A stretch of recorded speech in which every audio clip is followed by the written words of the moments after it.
हे शिष्य, आपने पूर्ण शिक्षा ग्रहण कर ली है। महाराज। आप परिपूर्ण हो चुके हो। महाराज। आपने बहुत सी चीजों का त्याग किया है। महाराज। आज आप परिपूर्ण हो चुके हो। महाराज। आज से आपकी शिक्षा पूरी होती है। महाराज। ठीक है, तो मैं आपको आशीर्वाद देता हूँ कि आप आगे चलकर बहुत ही महान ऋषि कहलाओगे। ठीक है, तो खाने पीने की व्यवस्था की जाए। जो महाराज अभी करता हूँ। ओम नमः शिवाय। ओम नमः शिवाय। ओम नमः शिवाय। ओम नमः शिवाय। ओम नमः शिवाय।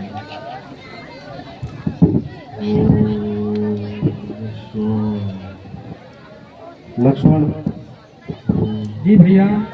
ये महर्षि भारद्वाज का आश्रम है। हे भैया, तो हमें महर्षि के पास जाकर उनसे ज्ञान लेना चाहिए, क्योंकि महर्षियों के ज्ञान से ही मार्गदर्शन मिलेगा। ठीक है भैया लक्ष्मण, हम महर्षि भारद्वाज से भेंट करते हैं और उनके दर्शन करते हैं। चलिए। ठीक है भैया, चलो।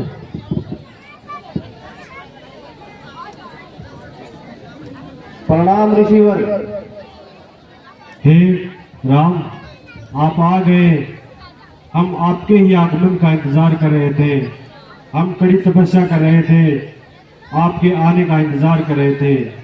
स्थान ग्रहण करो। जो आज्ञा मुनिवर।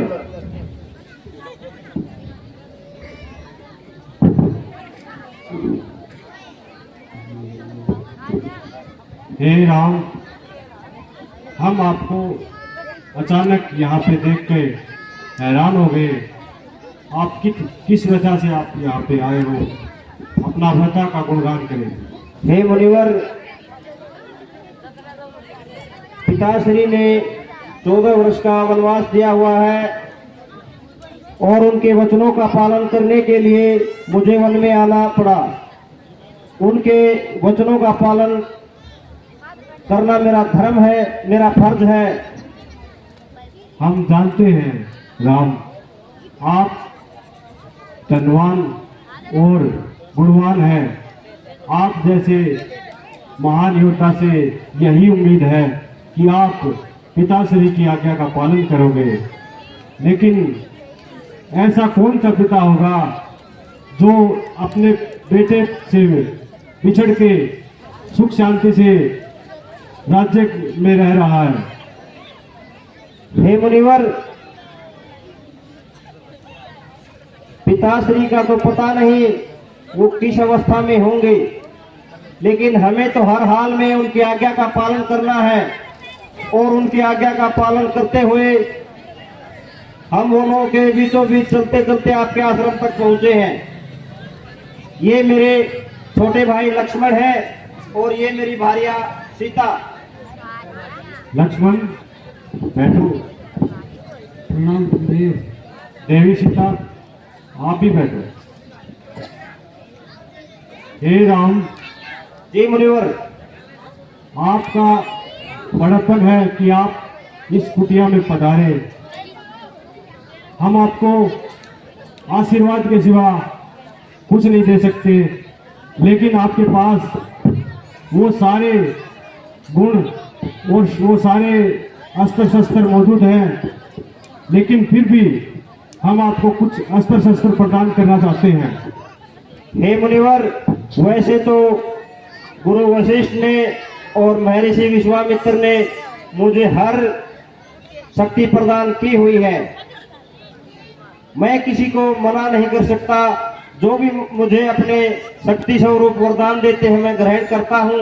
जैसी आपकी आज्ञा हो, आप जो भी हमें देना चाहें मुझे स्वीकार है मुनिवर। ओम नमः शिवाय। ओम नमः शिवाय। ओम नमः शिवाय। हे राम। जी मुनिवर। ये अस्त्र ऐसा है जो आगे चलकर आपके कार्य को आसान बना देगा और राक्षसों से इस धरती को मुक्त बना देगा। इसे ग्रहण करो। जो आज्ञा मुनिवर। ओम नमः शिवाय। ओम नमः शिवाय। हे राम, ये 505 अस्त्र है। ये अस्त्र इसके चल जाने से पूरी धरती पर ज्वाला भड़क उठेगी। इसके आगे कोई नहीं टिक पाएगा। इसे भी सिर्फ आप ही चला सकते हो। इसे ग्रहण करो। जो आज्ञा मुनिवर। हे मुनिवर, हमें कोई ऐसा स्थान बताओ जहां पर हम शांति पूर्वक 14 वर्ष बिता सके। हे राम, वैसे तो ये जंगल, ये वन बहुत बड़े बड़े जंगली जानवरों से परिपूर्ण है। जगह जगह पर कठिनाइयां हैं, लेकिन आप पंचवटी वन की तरफ आगे बढ़े और राजा दशरथ के कर्तव्यों का पालन करें। राजा दशरथ ने जो वरदान दिया है उसको पूरा करें। हे मुनिवर, पंचवटी किस रास्ते से होकर जाना सुलभ रहेगा, ये और बताएं हमें। हे राम, दक्षिण दिशा की ओर जब आप जाओगे, वहां से आप आगे बढ़ते जाना। आगे आपको रास्ता नजर आ जाएगा। आप सीधे पंचवटी वन की ओर प्रस्थान कर जाओगे। ठीक है मुनिवर, आपके दर्शन हुए, आपने आशीर्वाद स्वरूप हमें शक्तियां प्रदान की। अब आप हमें चलने की आज्ञा दीजिए। हे राम, यही तो आपका बड़प्पन है। दर्शन हमें प्राप्त हुए आपके, और आप हमारा ही आशीर्वाद चाहते हो। यही तो आपकी कामना है, यही तो आपकी मानता है। हमारा आशीर्वाद सदा आपके साथ रहेगा। आप आगे। महानता तो आपकी है। आप जैसे महान ऋषियों के प्रताप से ही इस सृष्टि का आगे संचालन हो रहा है। जहाँ जहाँ पाप होता है वहाँ आप ही तो सुदृढ़ गति से रुकते हैं और आप ही सामना करते हैं। हम जैसे योद्धाओं को आप ही शक्तियां प्रदान करते हैं। ठीक है मुनिवर, अब हमें पंचवटी की ओर जाने की आज्ञा दीजिए। सदा सुखी रहो।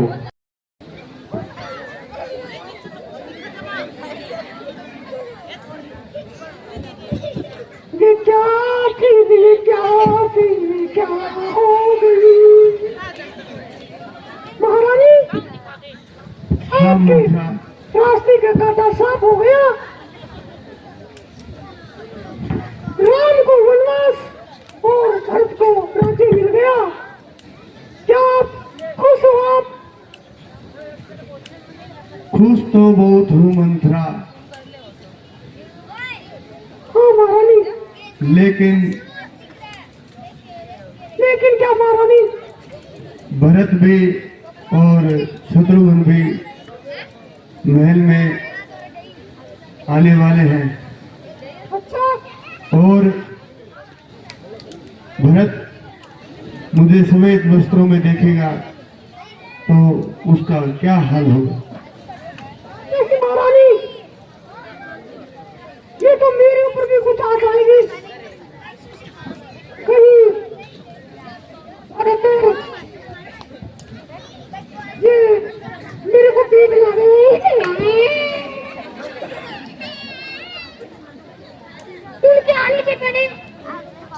ठीक है मंत्रा, आप विश्राम करो।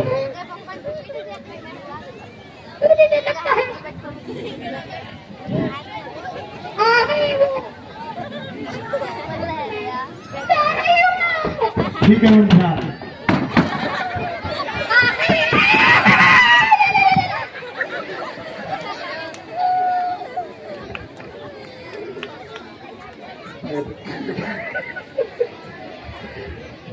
ये भैया शत्रुघ्न, हमें देखकर सभी ग्रामवासियों ने अपना मुंह फेर लिया है और महल में भी बिल्कुल सन्नाटा छाया हुआ है। पता नहीं क्या बात है।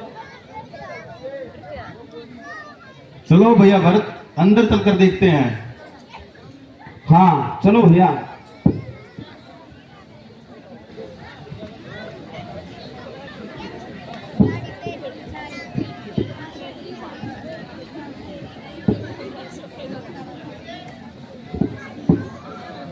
माता, आपने कैसा वेश बनाया है और आपके आभूषण, आपकी मांग का सिंदूर सब कहां गए?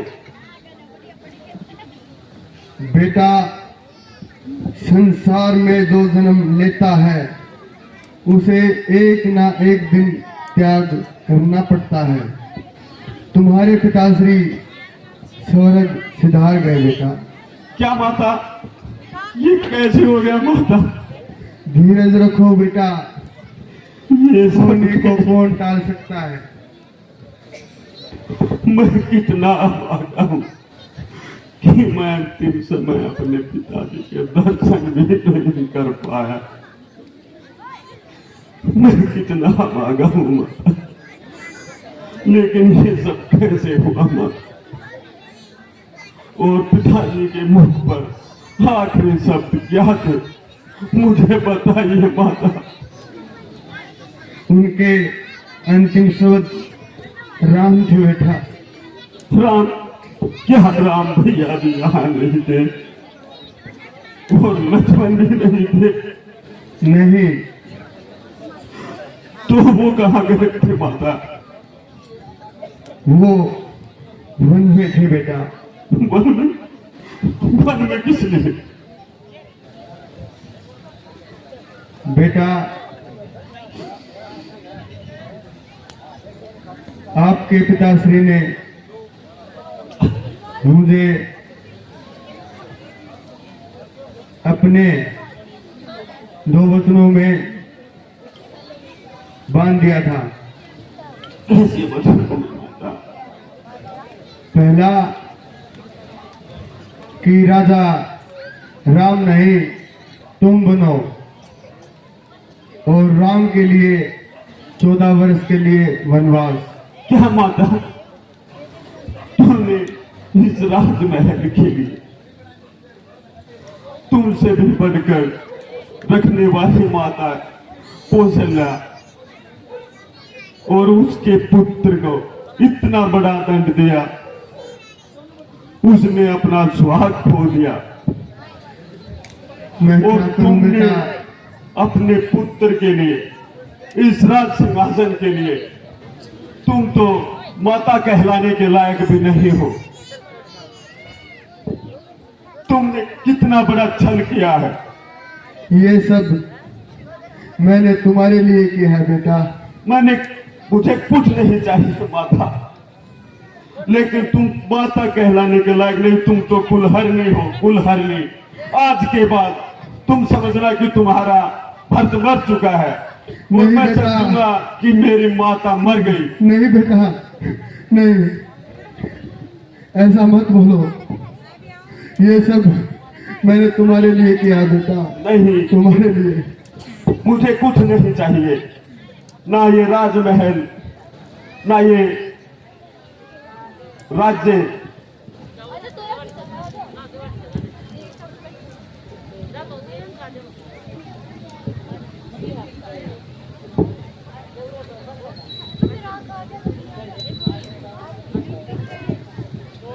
चलो शत्रुघ्न, चलो।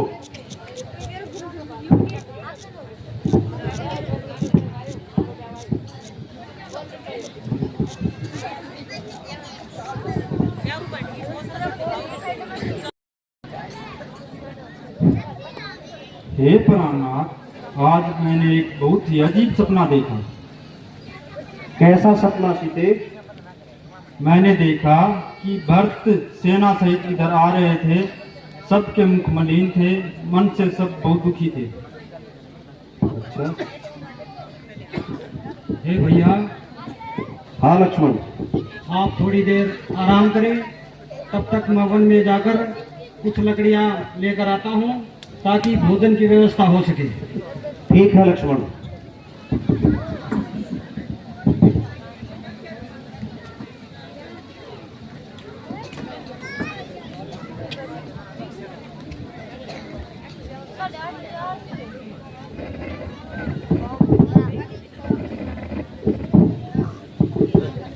भैया भैया,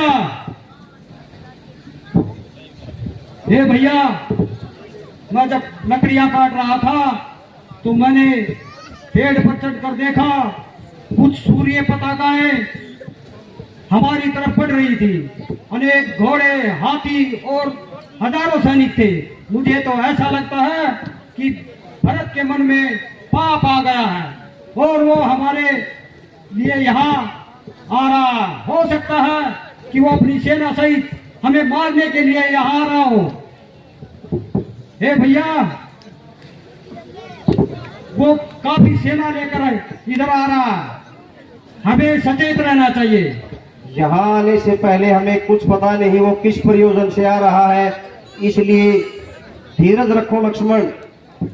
आप हर बार धीरज धीरज रखो ये बोलते रहते हैं।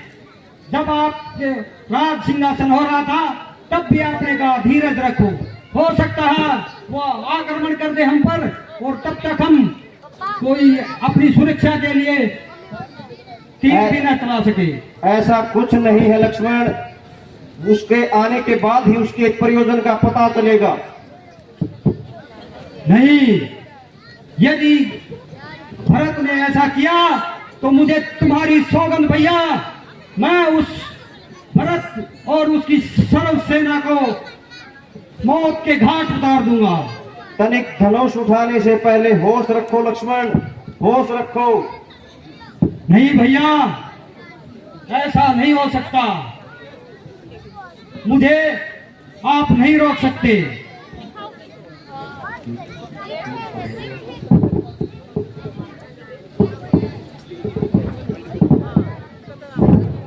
मैं तो फिर भी यही कहता हूँ लक्ष्मण कि अपना धनुष बाण उठाने से पहले भरत का प्रयोजन देख लेना चाहिए, पता नहीं कुछ अनर्थ न हो जाए।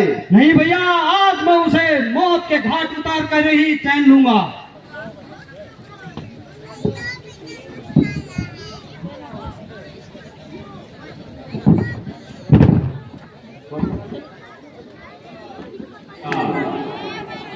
तुमने भारत को मारने की जो प्रतिज्ञा की है उसे तुम निश्चय ही पूरा कर सकते हो, किंतु वेदों और विद्वानों का कहना है कि मनुष्य को कोई भी ऐसा कठोर कर्म करने से पहले उसके उचित या अनुचित होने पर विचार अवश्य कर लेना चाहिए।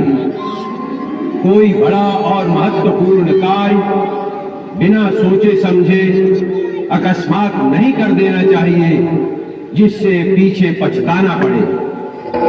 इसलिए उचित अथवा अनुचित की बात सोचकर और इसका परिणाम क्या हो सकता है इसका विचार करके ही युद्ध के लिए धनुष उठाओ, क्योंकि युद्ध में सर्वदा हानि अधिक होती है, लाभ कम होता है।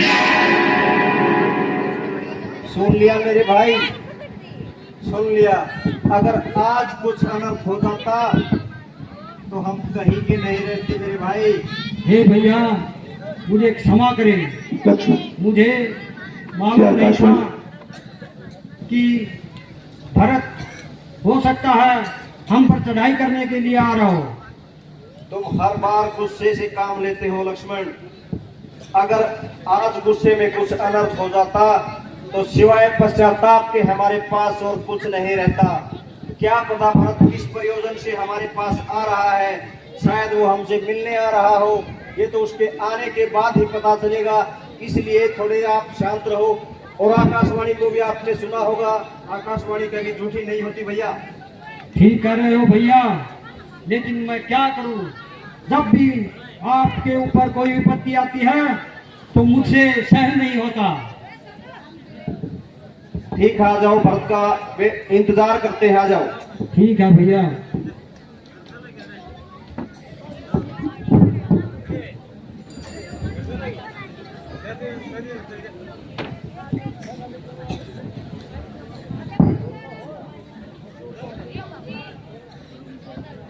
भैया राम, भैया राम, भरत, भैया राम, भरत, भैया राम, भरत, भैया राम। धीरज धीरज धीरज रखो भैया। तुम हमें अकेला छोड़कर कहाँ चले आए भैया? हम एक बात तो बताते, हम एक बात तो बता देते। धीरज रखो भरत, धीरज रखो। पहले ये बताओ, अयोध्या में सब कुशल मंगल से है? कुछ कुशल मंगल नहीं है भैया, कुछ कुशल मंगल नहीं है। क्यों, क्या हुआ? सब राज्य के लोग, प्रजा और यहाँ तक कि तुम्हारे विराग में पिताजी भी स्वर्ग से हार गए भैया। क्या? क्या? हाँ भैया, हाँ। धीरे धीरे हम अनाथ हो गए लक्ष्मण, हम अनाथ हो गए, हम अनाथ हो गए, हम अनाथ हो गए भैया, हम अनाथ हो गए। कैसे हुआ भरत, ये कैसे हुआ? हमें तनिक विस्तार से बताइए। हे भैया राम, हम तब ननिहाल से वापिस लौटे तो हमने देखा कि पूरे राज्य के लोगों ने हमसे मुख फेर लिया। हमने सोचा होगी कोई बात, लेकिन तब महल में गए तो वहां भी सन्नाटा छाया हुआ था। फिर हमने माता से मिलने की कोशिश की और तब जाके हमें उस माता कुलहरणी का, उसके कई कुलहरणी का पता चला कि उसने तुम्हारे साथ इतना बड़ा विराग किया। भरत, माता के साथ कोई कुलहतनी शब्द मत जोड़ो। नहीं भैया नहीं, वो माता कहलाने के लायक ही नहीं है। माता सदैव आदरणीय होती है भैया, माता सदैव आदरणीय होती है। और आप यहाँ किस प्रयोजन से? हे भैया राम, मैं हाथ जोड़कर विनती करके आपको राज्य महल में वापस ले जाने आया हूँ। व्यथित न हो भरत, व्यथित न हो। नहीं भैया, मेरी बात सुनो। मुझे पिताश्री ने 14 वर्ष का वनवास दिया है और आपको राज सिंहासन, इसलिए आप रघुकुल के अगले शिरोमणि हैं, राजा भरत हैं और राजा ऐसे धीरज नहीं खोते। नहीं भैया, मैं कोई राजा नहीं हूँ। अगर राजा हो तो तुम, अगर राजा बनोगे तो तुम। मुझे राज्य के लिए कुछ भी नहीं चाहिए भैया, कुछ भी नहीं चाहिए।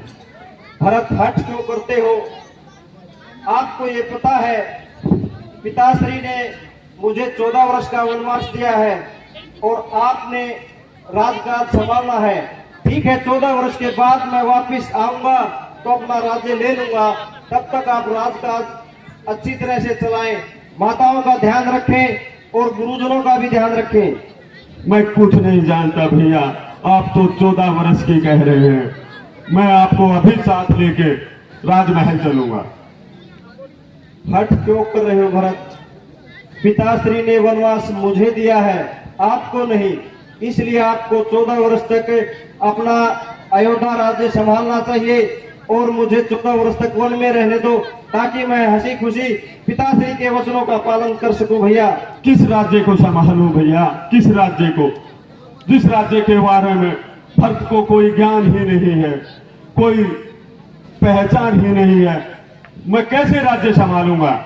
राजकाज संभालने के लिए आपके पास गुरुजन हैं, मंत्रीगण हैं, सभी आपकी सहायता करेंगे। भैया, 14 वर्ष तक मेरे कहने से आप सिंहासन संभाले। हाँ, नहीं भैया नहीं, 14 वर्ष होने के बाद मैं अयोध्या आते ही मैं सबको ये विश्वास दिला के आया हूँ कि मैं राम को साथ लेकर ही वापस लौटूंगा। अगर तुम चलोगे तो भरत जाएगा, वरना भरत भी आपके साथ यही 14 साल वनवास बिताएगा। भरत, मुझे धर्म संकट में मत छोड़ो, धर्म संकट में मत करो, क्योंकि अगर मैं तेरे साथ चला गया तो पिताश्री के वचनों का उल्लंघन होगा। और इधर तुमने जिद लगा रखी है कि अयोध्या लौट चलो। मैं नहीं जा सकता भरत, मैं कदापि नहीं जा सकता।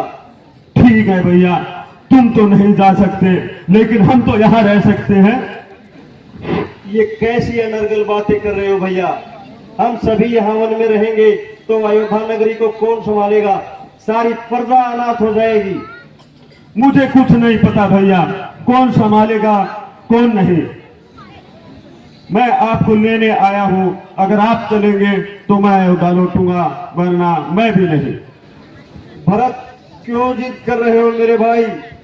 गुरुदेव, गुरुदेव, गुरुदेव, अब आप ही हमारी रक्षा करें। गुरुदेव, आप ही हमारी रक्षा करें। भरत ने हट कर रखी है और आप तो जानते हैं मैं पिताश्री के वचनों का उल्लंघन कदापि नहीं करूंगा। इसलिए मेरी सहायता करिए गुरुदेव, मेरी सहायता करिए, हे राम, सहायता करिए। तुम सत्य कह रहे हो। एक तरफ पिताजी के वचन है, दूसरी तरफ भाई का प्यार है, लेकिन तीसरा कोई और उपाय ढूंढना पड़ेगा जिससे राजकाज भी चल सके और तुम्हारा वचन भी पूरा हो सके। हे गुरुदेव, भरत बड़ा जिद्दी है, आप इसे संभालिए, आप इसे समझाइए कि ये हट छोड़ के अयोध्या नगरी वापस चला जाए और राजकाज में आप इसकी मदद करें और इसके साथ रहें।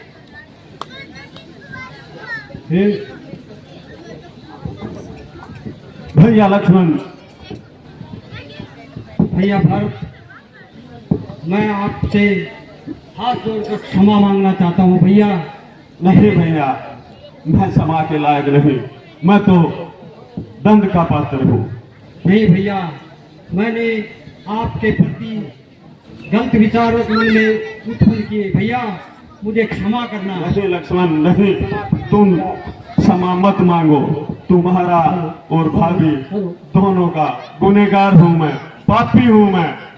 हे भैया, मैंने तो आपको मारने तक की कसम खा ली थी। है भैया, अगर ये कार्य आपने पूरा क्यों नहीं किया? अगर ये कार्य पूरा कर दिया होता तो मुझे राम के सामने यमुक लेकर न आना पड़ता हे भैया, और न उस माता कुल हरनी का कुचत वचन सुनने पड़ते भैया। हे भैया, आप माता के प्रति ऐसे कटु वचन मत बोले। हे भैया, यदि ऐसा अनर्थ हो जाता तो मैं किसको मुंह दिखाता और कैसे जी पाते हम? नहीं भैया, आप क्षमा मत मांगो। मैं आप सबका दोषी हूँ जो मेरे राज सिंहासन के लिए भैया राम, लक्ष्मण और सीता भाभी को ये वन में दुख उठाने पड़ रहे हैं भैया। हे भैया, होने को कौन टाल सकता है? ये किसी के हाथ में नहीं है, जो होना होता है वो होके रहता है भैया। इसलिए आप अपने आप को कसूरवार मत ठहराओ भैया। भरत,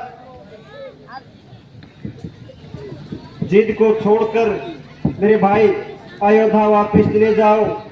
और अब तो पिताश्री भी नहीं है, इसलिए आपके दायित्व तो और बढ़ गए हैं, क्योंकि माताओं का ख्याल भी आपको रखना है, गुरुजनों का ख्याल भी रखना है। इसलिए भैया, मैं हाथ जोड़कर आपसे प्रार्थना करता हूँ, चले जाओ। नहीं भैया, हाथ मत जोड़ो और मुझे लौटने के लिए मत कहो। अगर आप चलोगे तो मैं जाऊंगा, वरना कोई नहीं जाएगा। हम भी आपके साथ यहीं रहेंगे। जिद मत करो भरत, जिद मत करो मेरे भाई। जैसी पिताश्री ने बोला है उनके वचनों का पालन मुझे करने दो। उन वचनों में आड़े मत आओ भरत, मत आओ। मेरी बात सुनो, 14 वर्ष के बाद मैं 1 मिनट की भी देरी नहीं करूंगा। 14 वर्ष होते ही मैं तत्काल अयोध्या आऊंगा और तुझसे अपना राजकाज ले लूंगा भैया। इसलिए मेरी ये प्रार्थना है कि आप अयोध्या लौट जाएं। भैया राम, मैं आपके बगैर 14 वर्ष कैसे बिताऊं, कैसे बिताऊं? हे भैया, हमारे बड़े भैया राम बिल्कुल सही कह रहे हैं भैया। आप बात को समझने की कोशिश करें, क्योंकि यदि आप भी यहाँ रह गए तो राजमहल सूना हो जाएगा।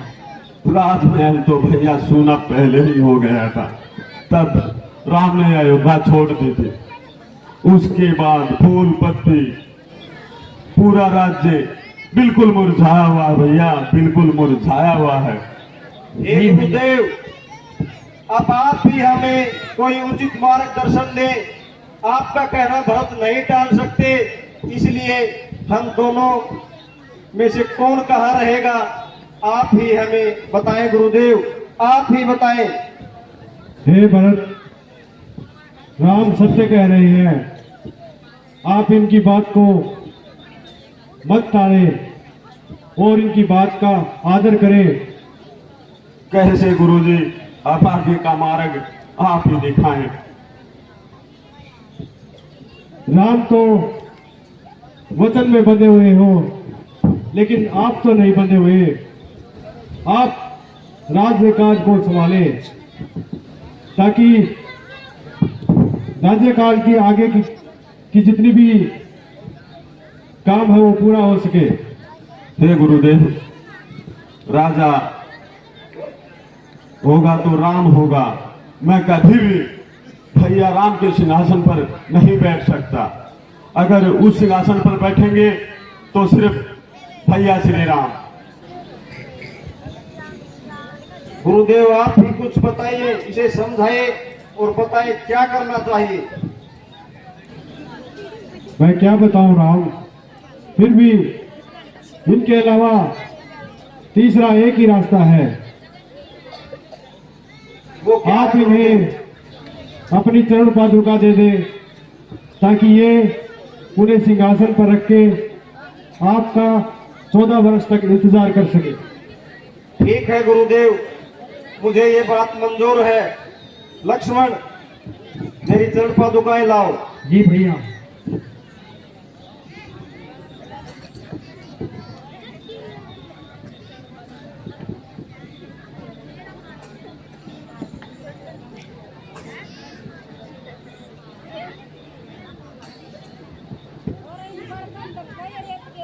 हे भैया राम, मैं आपकी ये चरण पादुकाएं ले जा रहा हूं, लेकिन 14 वर्ष से अगर थोड़ा समय भी बीता तो मुझसे रहा नहीं जाएगा। ऐसा मत बोल भरत, ऐसा मत बोल मेरे भाई। मैं 1 मिनट की भी देरी नहीं करूंगा। 14 वर्ष होते ही मैं अयोध्या वापस आऊंगा, इसलिए मेरी प्रार्थना स्वीकार करो मेरे भाई। ठीक है राम, आप नहीं आओगे तब तक आपकी राज्य को बाहर ये चरण पादुका संभालेगी। मैं तो एक सेवक बन के सेवा कर सकता हूँ भैया, सेवा कर सकता हूँ।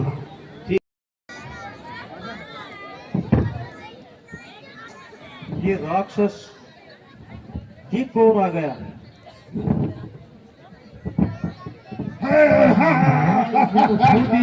विकराल दिख रहा है। लक्ष्मण, सावधान रहना। ऐसा राक्षस तो पहले कभी नहीं देखा। पता नहीं कितनों का सामना करना पड़ेगा लक्ष्मण, इसलिए सावधान रहना। ठीक है भैया। बहुत भूख लगी है कई दिनों से, 2 मनुष्य का मांस चाहिए।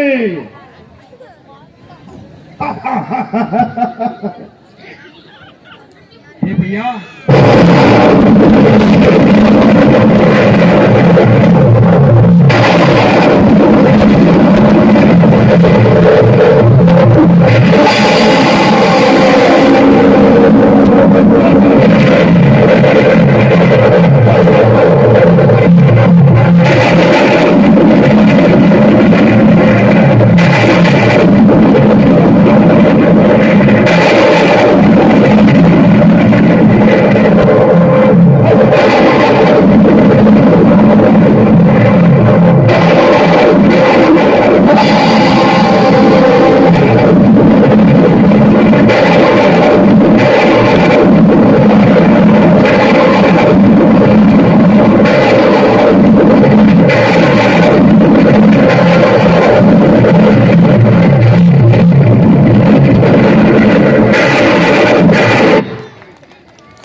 हे भैया लक्ष्मण, ये पंचवटी स्थान बहुत ही रमणीक स्थान है।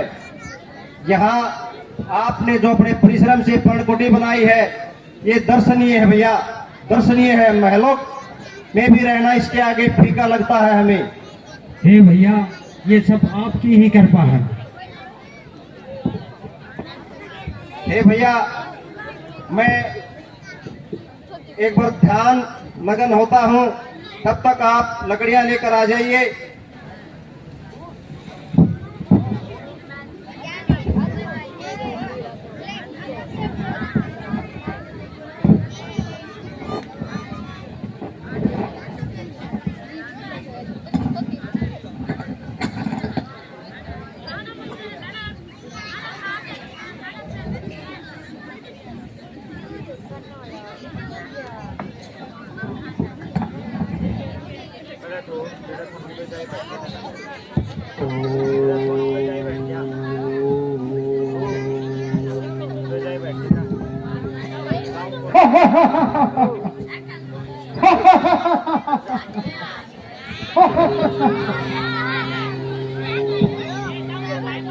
अरे, ये कौन है? इतना सुंदर नौजवान लगता है। मुझे राक्षसी रूप हटाकर एक सुंदर स्त्री का रूप धारण करना होगा।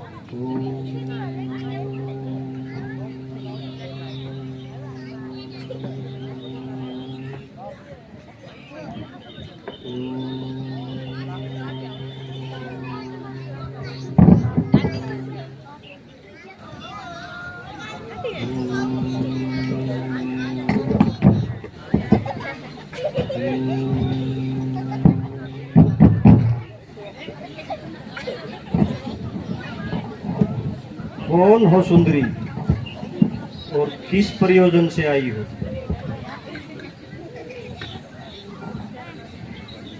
हे राजकुमार, मैं राक्षस राज की राजकुमारी सुर्पणखा हूँ। हे देवी, किस प्रयोजन से आना हुआ? हे राजन, मैं आपके साथ विवाह करना चाहती हूँ।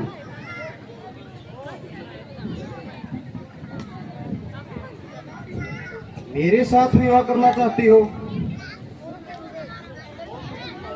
हाँ राजकुमार, तुम जैसा इस पूरी धरती पे मैंने नौजवान सुंदर नहीं देखा। हे देवी, मैं तो शादीशुदा हूँ और दूसरी शादी नहीं कर सकता, इसलिए कृपा करके मुझे माफ करें।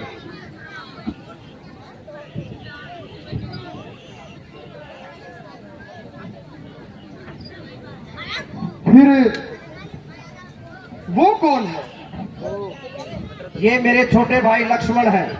क्या अकेले हैं? हाँ, फिलहाल तो वन में अकेले हैं। ठीक है, फिर मैं उनके पास जाकर विवाह का प्रस्ताव रखते हैं। जरूर। क्यों जी लक्ष्मण जी? कहिए देवी, क्या बात है? हम तो अकेले ही हैं, आपको क्या कष्ट है? हे राजकुमार, मैं आपसे विवाह का प्रस्ताव रखना चाहते हो। क्या विवाह और मुझसे? हाँ राजकुमार, अरे पगली, मेरे साथ विवाह करके तो तू रानी से दासी बन जाएगी। आपको ये प्रस्ताव मेरे बड़े भैया राम के पास ले जाना चाहिए, क्योंकि यदि आप मुझे विवाह करोगी तो आप दासी कहलाओगी, क्योंकि मैं तो मेरे बड़े भैया राम का दास हूँ। अब आप सुनिश्चित करो कि आप दासी बनना पसंद करोगी या महारानी। नहीं, मैं तो दासी नहीं बनूंगी। मैं आपके भाई से जाकर पूछते हूँ। फिर से आ गई देवी। हे राजकुमार, उन्होंने तो विवाह से मना कर दिया, तो फिर मैं आपसे ही विवाह करना चाहती हूँ। हे देवी, मैंने तो पहले भी आपको बताया था कि मैं तो शादीशुदा हूँ और दूसरी शादी मैं नहीं करूँगा। इसलिए आप ये प्रयोजन लेकर मेरे छोटे भाई के पास जाइए।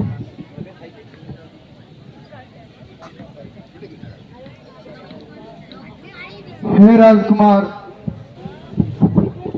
कहो देवी, क्या हुआ?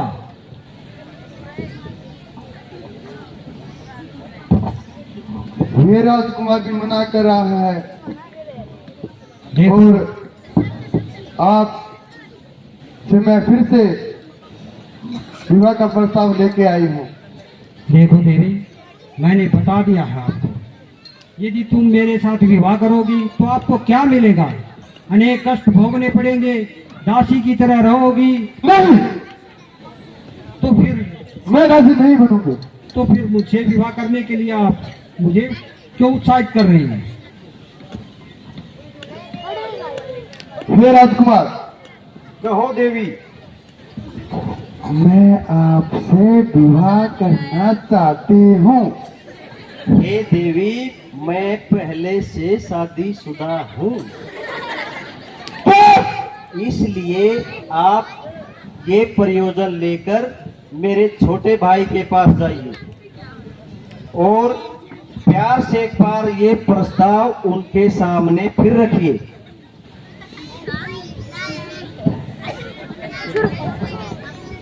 हे राजकुमार, आप दोनों भाइयों ने मेरा मजाक बना दिया, और वो भी एक साधारण सी स्त्री के लिए। लगता है मुझे राक्षस रूप में आना होगा और इस तरह करना होगा।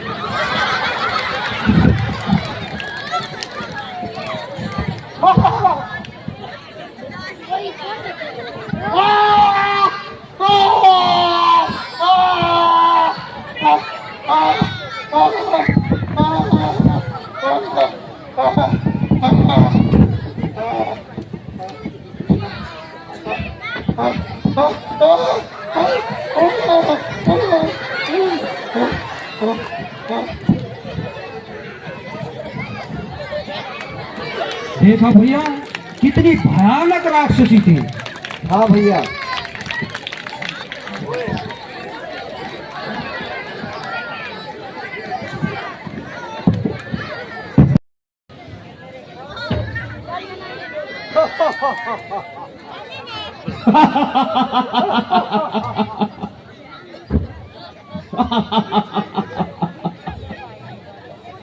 भैया था, काफी समय हो गया ऐसे ही जंगल में खामोशी से दिन बिता रहे हैं।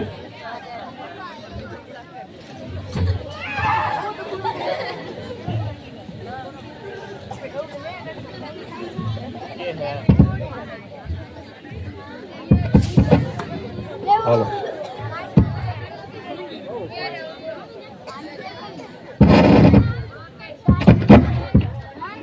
हेलो।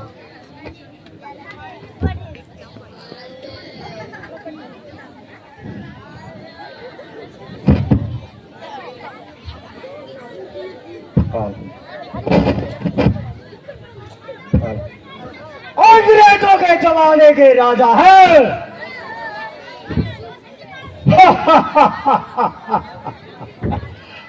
नाम है खर और ये है दूसर। जहां पर जाता है फैला देता है प्रदूषण। अरे दरबार में कुछ ऐसा तेजी फैलाई दिखाई दे रही है तूने? हाँ भैया हाँ। तो कुछ नाच गाना करवाओ, बहुत दिनों से आए हम। मनोरंजन करवाते हैं। अरे जल्दी कर रे।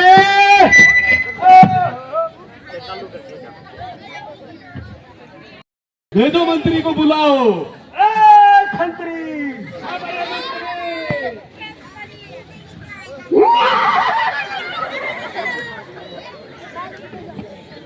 मजा नहीं आया। एक लड़ते और तेज किया जाए।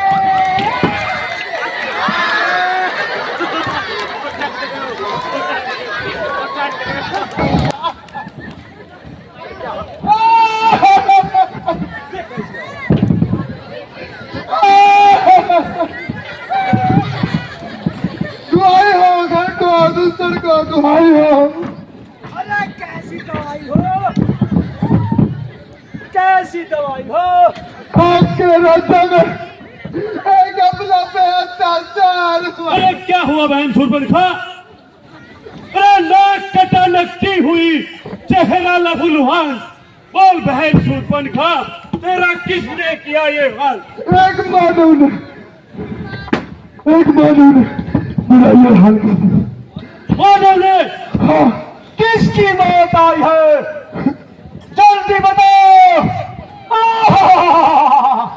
अरे जल्दी बताओ, मेरी तलवार खोल। जिन्होंने राक्षसों की बहन की नाक काट दी। भैया काटी। वन में कौन है मैंने? कौन? तो नाम बताओ। जल्दी बताओ। अरे तुम तो मेरा भी हुआ है। अरे यही बैठा बैठा वहां तक एक हाथ से मैं उसका सर से अलग कर दूंगा। ठीक है भैया, ठीक है, चलो मेरे साथ चलो, चलो उनका रास्ता मैं दिखाती हूँ भैया, चलो। ठहरो सुरपनखा, थोड़ा कालिया तिल गिर दे।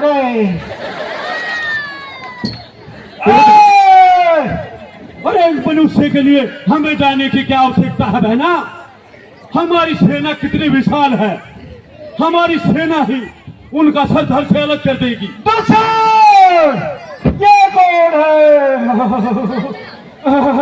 ये महासेनापति है। अरे इसका चेहरा दिखाओ।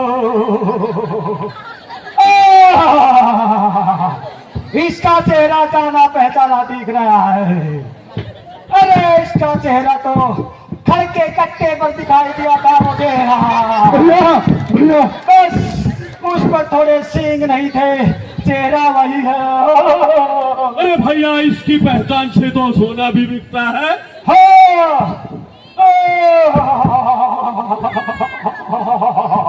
सेनापति, अरे जाओ सुरपनखा के साथ जाओ, चलो पूरी सेना ले जाओ, चलो भैया। राजेश नहीं ले जाओ। चलो ठीक है मंत्री। तो जल्दी बदला दो।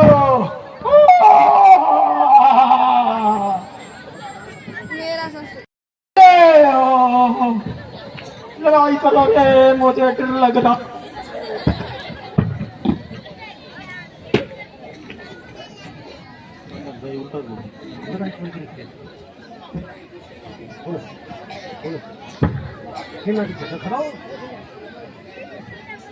भैया लक्ष्मण, सुरपनखा के नाक कान कटने से हमें सावधान रहना चाहिए। हम पर कभी भी आक्रमण हो सकता है। जी भैया, ये तो वन वैसे ही राक्षसों से घिरा हुआ है, पता नहीं कब हमला कहाँ से हो जाए। जी भैया, तैयार रहना। पता नहीं राक्षस किस भेष में और किस दिशा से आ जाए। ठीक है भैया।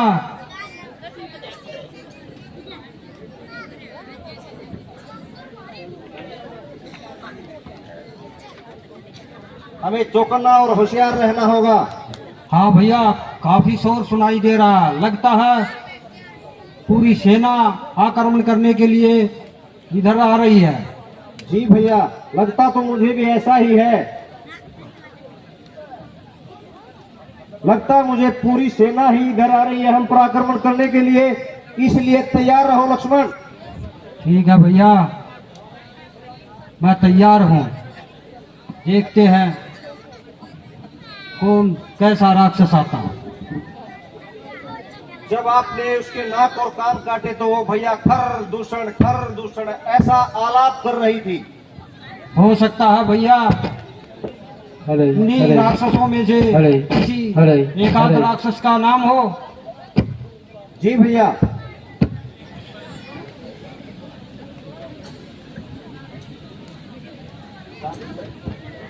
इसलिए तैयार रहो भैया। ठीक है भैया।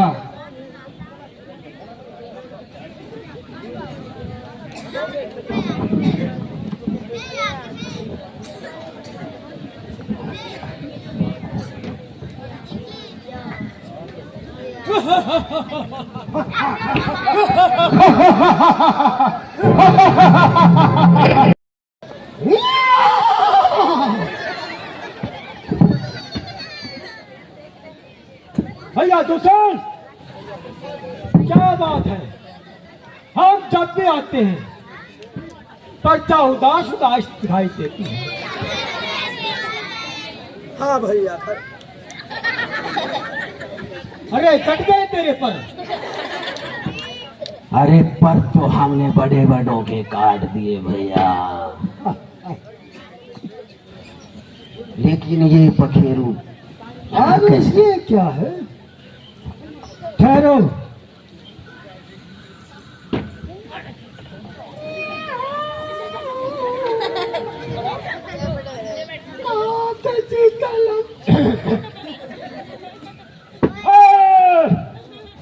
ये क्या है? ले जा। अरे जल्दी करो रे, एक ठंडा सा बदबूदार डांस नहीं होना चाहिए। अच्छा सा डांस।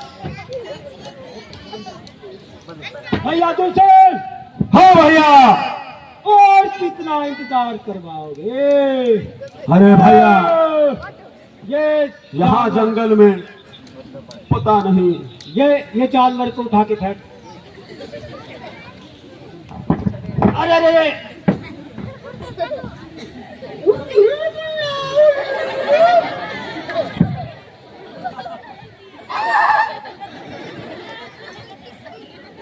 आजा मुन्ने, पैर के नीचे आ जाएगा तो तेरा कचुम्बर निकलेगा।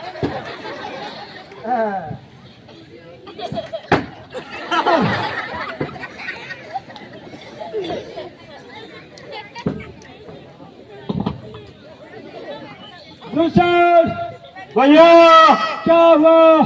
सो गए सब। जगाओ। कोई नहीं आप।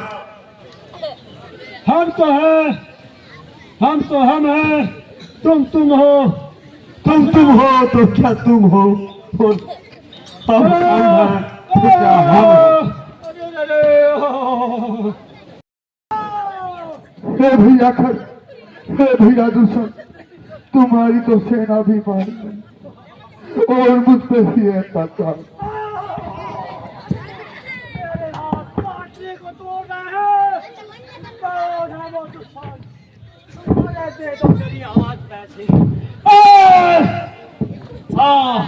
अरे क्या हुआ बहना?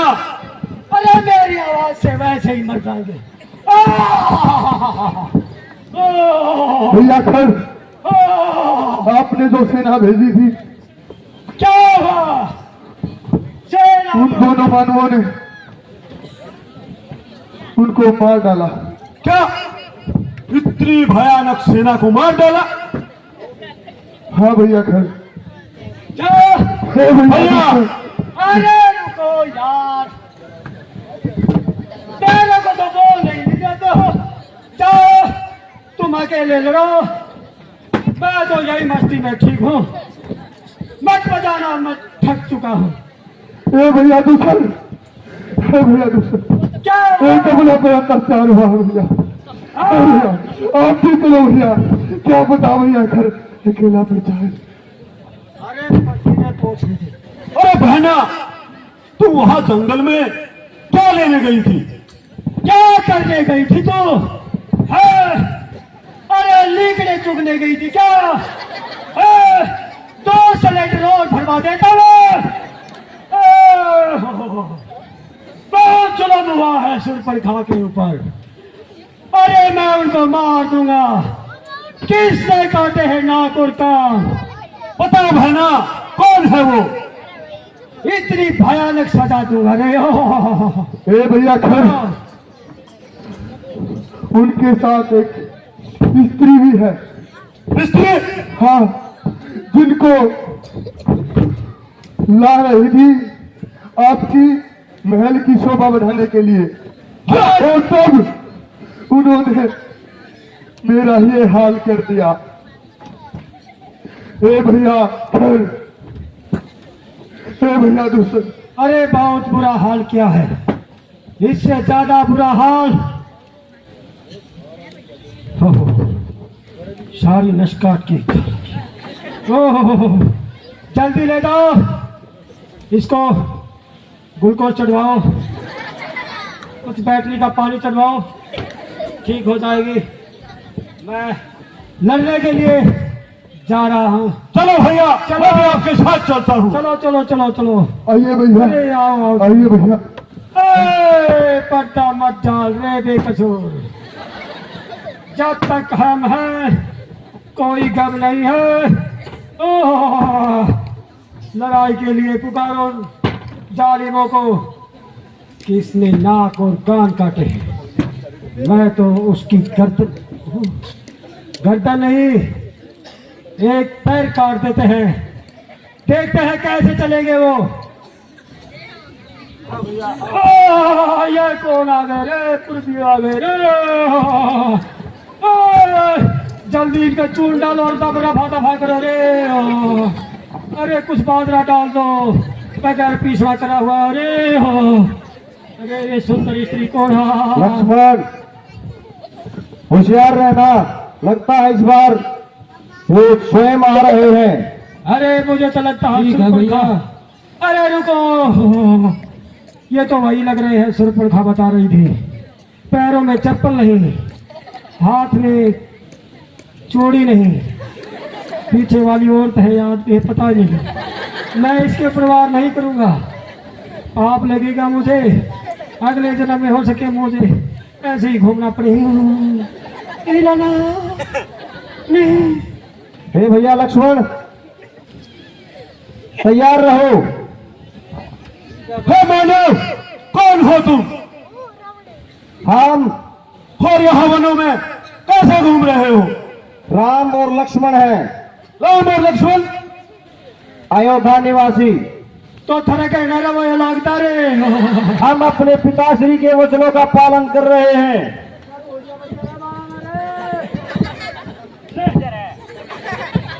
अरे रुक, ए दुष्ट, किसको दुष्ट बोला अपने है? तो दायरे में रहो। हमारे जंगल में आकर हमें ही ललकार रहे हो।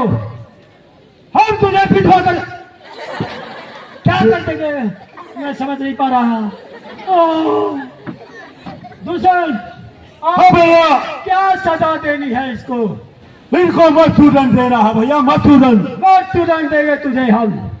ये तो वक्त ही बताएगा अरे उल्टा मृत्युदंड किसे मिलती है। उल्टा लटकाएंगे मेरी सुल्ले पुत्र ना। किसके पुत्र हो? किसी के तो हो गई, उसी के पुत्र।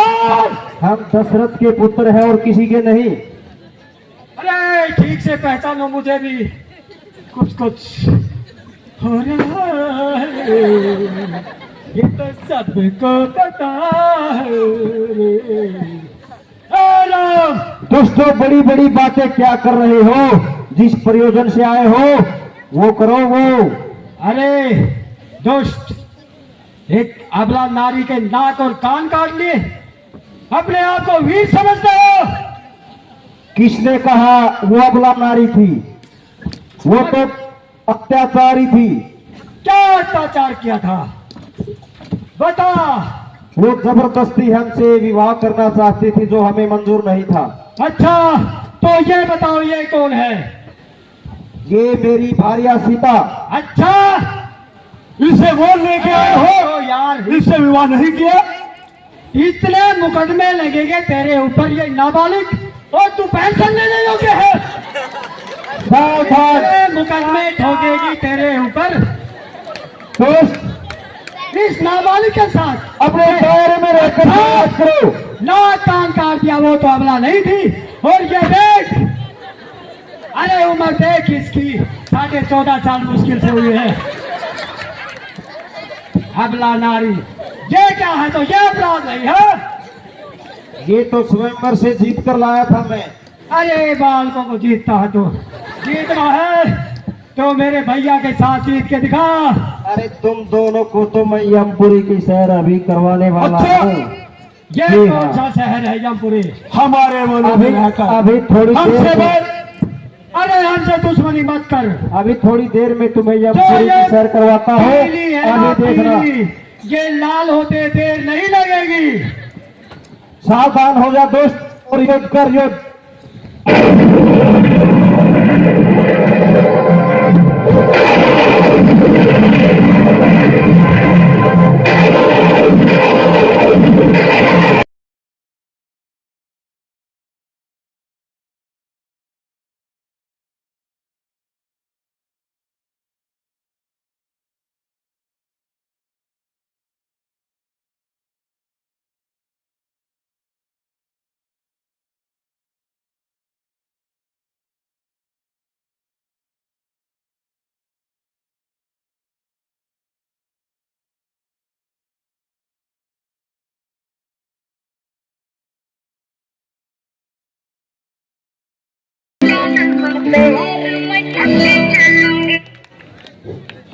₹200 अमित चार इस रामला कमेटी ने योगदान देते हैं, इनका बार बार धन्यवाद।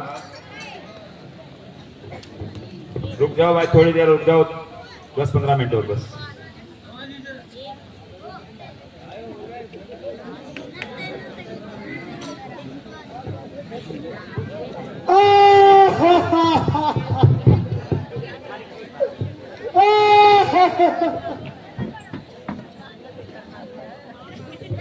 दुआई हो महाराज, दुआई हो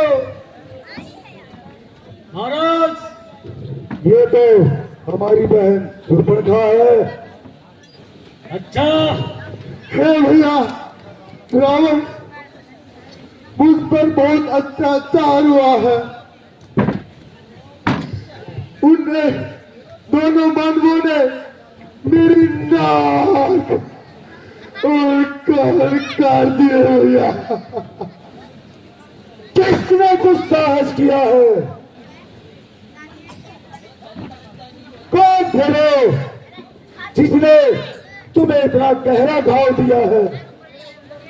वो अपना नाम राम बता रहे थे और उसके साथ उसका छोटा भाई लक्ष्मण भी था और सीमा पर खरदूषण भी बैठे थे।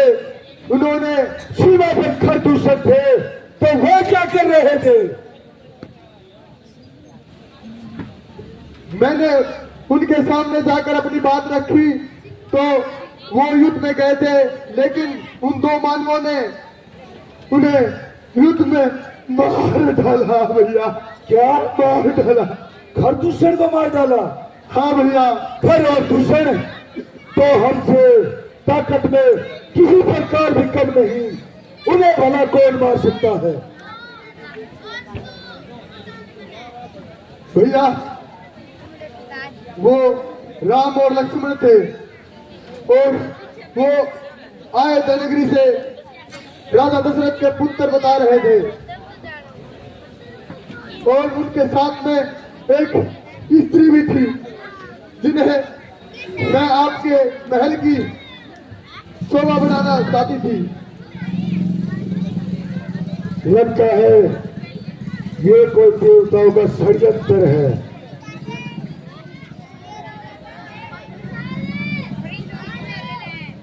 कुछ कीजिए भैया, आप उस स्त्री को उठा कर लेके आइए और उन दोनों मानवों को मेरे हवाले कर दीजिए। मैं अपने हिसाब से उनको दंड दूंगी। अवश्य बहन, अवश्य मैं आपके अपमान का बदला जरूर लूंगा बहन, जरूर लूंगा। आज नहीं लंकेश, कल लेंगे बदला। नहीं मंत्री, क्यों महाराज, हम यहाँ बदला लेंगे और किसी को पता नहीं चलेगा। कल ये फिर आएंगे, इनके सामने बदला लेंगे। मंत्री, हम उन्हें मृत्युदंड देंगे। नहीं, नहीं लंकेश, मेरे कान में सुरपण खा के एक आवाज सुनाई दी थी और वो बता रही थी कि उनके साथ में एक सुंदर स्त्री थी। आप And open kill.